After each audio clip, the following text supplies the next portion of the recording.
अस्सलाम वालेकुम and welcome to Arifa की दुनिया। तो आज हम बनाने जा रहे हैं आलू की टिक्की, क्योंकि आज मेरी मम्मा ने रखा है रोज़ा, उनका माना हुआ था। तो हमने सोचा चलिए उन्हीं ने तो रोज़ा रखा है और कुछ हमारे भी पेट पूजा हो जाएगी इफ्तार के बहाने। तो चलिए बनाते हैं आज आलू की टिक्की। अभी मैंने कुछ आलू ले लिए हैं, इनको वॉश कर लेंगे, देन डालना है कुकर के अंदर बॉईल करने के लिए। चलते हैं, करते हैं धीरे धीरे काम। हमने कुछ आलूओं को ले लिया है और उनको वॉश कर लेते हैं, फिर कुकर में डाल देंगे, बॉईल करने के लिए रख देंगे तो जल्दी बॉईल हो जाते हैं। कुकर में डाल देते हैं तो जल्दी बॉईल हो जाता है। तो जल्दी जल्दी से इसको करते हैं क्योंकि और थोड़ी सी चीज़ें बनानी है, जैसे चटनी और दही और भी चीज़ें होंगी, लाइक पापड़। तो आलू बस सोए से लग रहे हैं ना कि सो के उठे हम अभी। हमें तो जल्दी जल्दी उठना भी है और फटाफट काम भी करना है, और मगरिब की अजान और सिर की अजान में और मगरिब की अजान में ज़्यादा वक्त नहीं होता है, तो जल्दी जल्दी से उनके लिए कुछ बना देते हैं फटाफट। तो हमने कुकर में कुछ आलू, और देखिए मैंने आलू ऐसे कट करके डाले ताकि वो जल्दी से बॉईल हो जाए और जल्दी से काम हो जाए। और जल्दी जल्दी बॉईल हो जाएंगे तो फिर काम आगे का हो सकेगा प्रोसेस। तो मैंने ऐसे काट करके इसमें कुकर में डाल दिए हैं और कुकर चढ़ा देते हैं जल्दी से।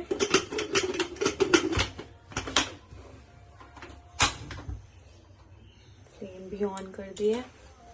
अब और सारा काम कर लेते हैं, कुछ पापड़ निकाल लेते हैं और भी चीज़ें हैं जो सोचते हैं और क्या कर सकते हैं। तो अभी हमने सोचा है कि चलिए कुछ थोड़ा सा पास्ता भी मैक्रोनी टाइप का, जो मैक्रोनी है मैक्रोनी बना लेते हैं थोड़ी सी मैक्रोनी भी बना देंगे और टिक्की हो जाएगी, मैक्रोनी हो जाएगी, पापड़ हो जाएंगे। ये बच्चे चिल्लाया करते हैं मेरे घर की तरफ, फालतू दौड़ा करते हैं इधर उधर इधर। हम भी ऐसी थे मगर। तो स्ट्रेन करने के लिए हमने ले लिया है इतनी बड़ी छन्नी, और इस छन्नी के अंदर ही अब मैक्रोनी पड़ेगी। और फ्लेम बंद कर दी है मैंने, चीज ढूंढ रही है। तो ये कपड़ा मिल चुका है, इस कपड़े से पकड़ के हो गई है हमारी मैक्रोनी बॉईल। तो अब हम बनाते हैं मीठी इमली की चटनी। जो बताएं, अभी हमको इमली मिल चुकी थी, इमली थोड़ी सी हमने पल्प निकाल के बहुत पहले नहीं, कुछ दिनों पहले हमने तक इमली का पल्प निकाल के रख लिया था। तो ये इमली का पल्प है, इसमें हमने थोड़े मसाले डाल दिए हैं और बना लेते हैं इमली की खट्टी मीठी चटनी जल्दी से। ये सब कुछ हो भी रहा था, उतनी देर में मैंने फ्रूट चाट भी कट कर लिए है। फ्रूट चाट तो पूरी तरीके से नहीं है, बट 2 फ्रूट्स की चाट है, तो स्ट्रॉबेरी है एंड गुआवा। तो ये लग रही है मेरी प्यारी सी फ्रूट चाट, अच्छी तो लग रही है वैसे देखने में।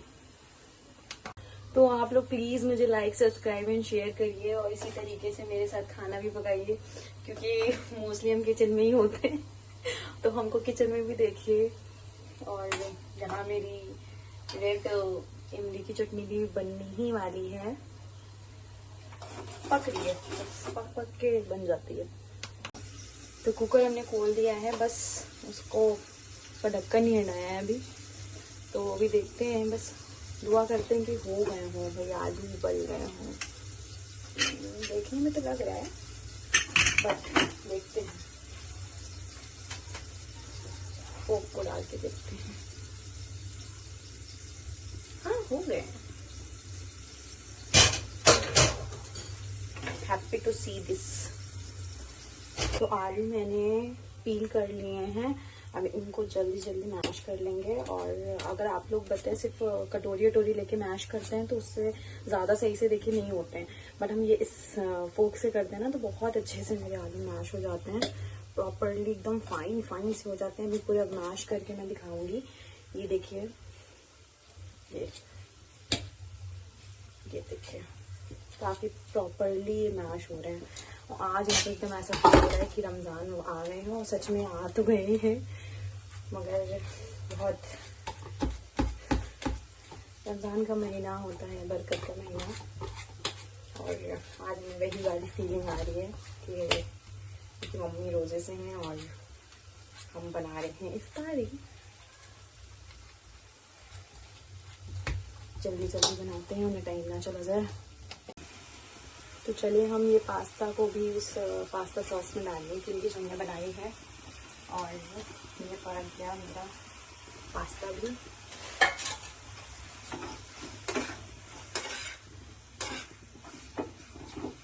थोड़ा सा स्टर कर लेते हैं, फिर हम आपको ज़रूर दिखाएंगे कि कैसा लग रहा है ये। तो आप लोग देख रहे हैं थोड़ा एक्सेस ऑयल में ही मेरी टिक्की बर्तन फ्राई हो रही है।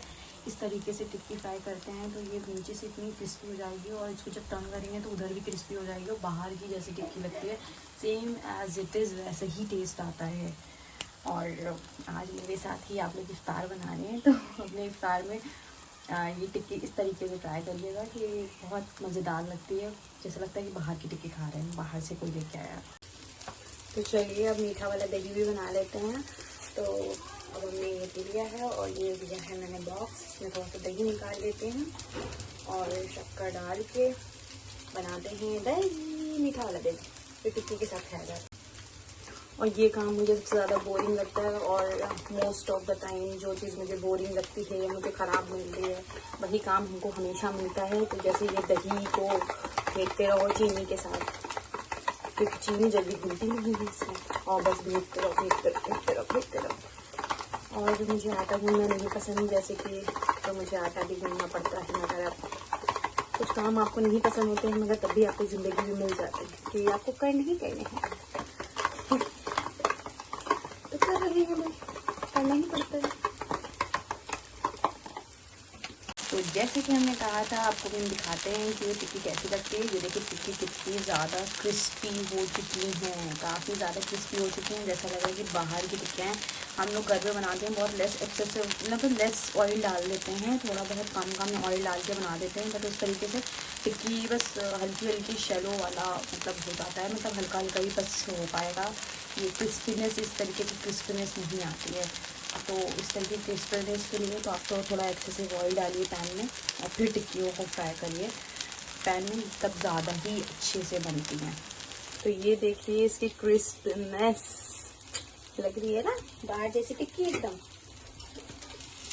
तो मेरे तरीके से भी आप लोग टिक्की बना के देखिएगा ज़रूर।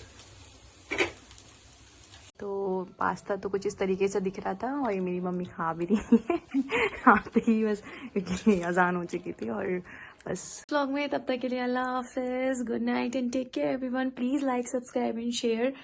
अब हम जा रहे हैं सोने के लिए, बहुत थक गए हैं बहुत ज़्यादा। मिलते हैं।